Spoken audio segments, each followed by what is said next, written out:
The pilots looked at each other, trying to hold back their emotions. One of them, a decorated squadron leader, placed his hand gently on the girl's shoulder and said, "Phoenix, that's a call sign worthy of the bravest fighter pilot." Her father, standing behind her, couldn't hide the tears in his eyes. For years, he had worked on jets like these, making sure they were safe for pilots who defended the skies. Now his little girl, frail yet glowing with spirit, was being honored by the very people he once served beside. The base commander, who had been quietly watching, stepped forward. He knelt down and asked the girl, "Phoenix, would you like to see the cockpit of an F-22? Her eyes widened, sparkling with a joy that no medicine could provide. "Really? You mean I can sit inside?" she whispered. "Not just sit inside," the commander smiled. "Today, you're part of our squadron." Carefully, they guided her up the ladder into the sleek gray jet. Her small hands touched the controls, her gaze sweeping across the endless array of buttons and screens. For a moment, she forgot about hospitals and treatments. She wasn't sick. She wasn't weak. She was Phoenix, the fighter pilot who would rise again and again. Down below, her father whispered to one of the pilots, "She's been through more battles than most of us ever will. Thank you for giving her this." The pilot shook his head and replied softly, "No, sir, thank her for reminding us what true courage looks like." When Phoenix climbed down from the cockpit, the sound of jet engines suddenly filled the air. 4 F-22 Raptors roared to life, lining up in perfect formation. The ground trembled as they took off, climbing into the clear blue sky. The little girl clapped her hands, her laughter echoing across the runway. But then the jets did something extraordinary.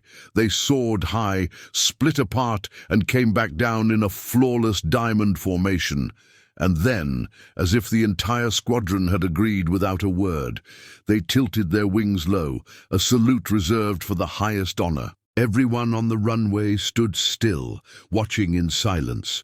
The commander raised his voice, announcing, "Today, the United States Air Force recognizes call sign Phoenix, a warrior who shows us that true strength comes not from the body, but from the heart." The pilots removed their helmets, one by one, and raised their hands in salute. Grown men who had faced combat without fear now stood with tears in their eyes, honoring a 9-year-old girl. Phoenix straightened her back, saluted them in return, and whispered, "Thank you." Her father knelt beside her, his voice trembling. "They'll never forget you, baby girl. You're one of them now." And in that moment, under the roar of fighter jets and the silence of salutes, a little girl with cancer became something greater than her illness. She became a symbol of hope, proof that even the smallest fighter can rise from the ashes and touch the sky. The salute lasted longer than anyone expected. No one moved, no one spoke. The only sounds were the engines of the Raptors overhead and the faint rustle of the flag flying high above the base.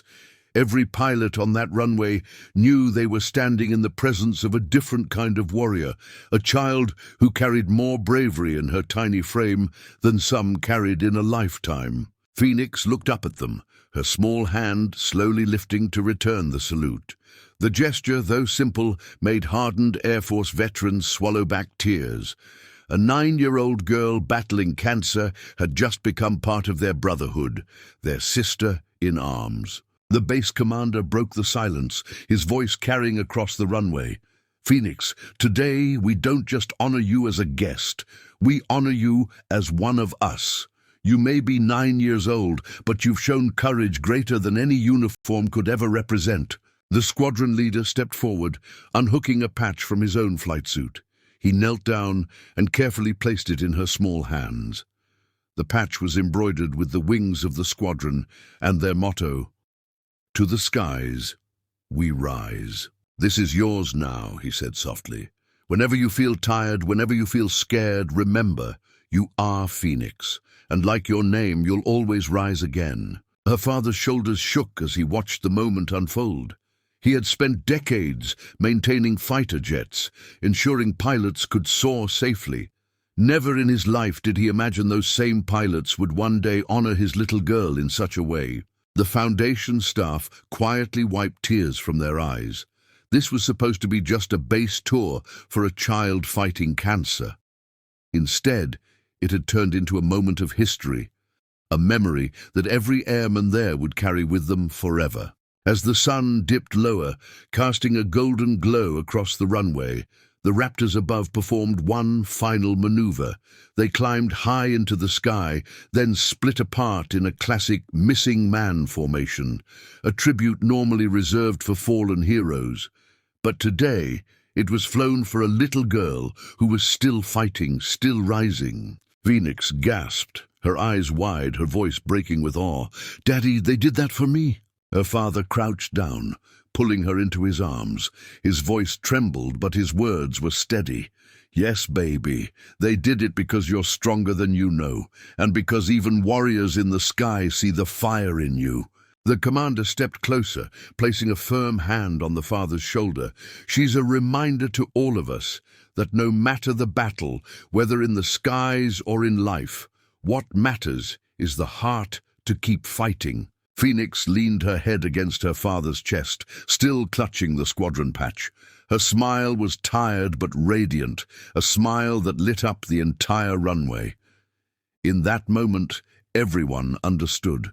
She wasn't just a visitor, or a patient, or a child with cancer. She was Phoenix, the spirit of resilience, a symbol of hope, a hero who had earned the salute of the United States Air Force.